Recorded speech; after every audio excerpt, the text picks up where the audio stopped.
Дали ќе има поскапување на струјата ќе се знае утре. Владата ја скрои новата цена по која ЕСМ ќе ја продава електричната енергија за домакинствата и малите потрошувачи, но премиерот Мицковски не открива која е сумата, односно дали ќе биде повисока од сегашните 62 евра за мегават час.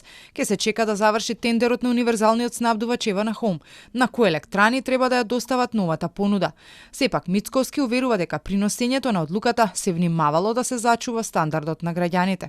Ние се водиме да нема големи пореметувања на стандардот на граѓаните и импликација. Од друга страна, да продолжиме со субвенционирањето, бидејќи пазарната цена на електричната енергија е околу 100 евра во моментот, а за прв пат се спроведува јавна набавка за цела година, не само за половина година.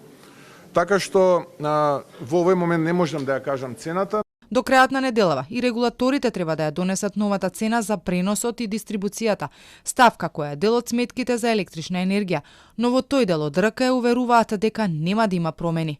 Сепак, какви фактури ќе добиваат граѓаните, најмногу зависи од цената по која ЕСМ ќе ја продава својата струја. Состојбата во компанијата веќе известно време не е најдобра. Минусот на најголемиот производител со струја заклучно со септември надминува 90 милиони евра. Во истиот период произведени се 30% помалку од планираното, а за набавка на електрична енергија потрошени се над 60 милиони евра. Од друга страна, продолжува да виси и прашањето што ќе се случува со блок тарифите за потрошувачка на струја.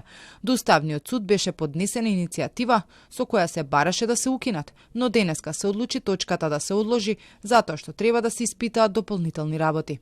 Од регулаторна за Телма соопштија дека и тие до судот доставиле мислење околу оваа иницијатива за да има целосна слика на работите. Каква и да биде одлуката на судот нема да ја коментираат и ќе ја почитуваат. Инаку новата цена на струјата ќе важи од 1 јануари.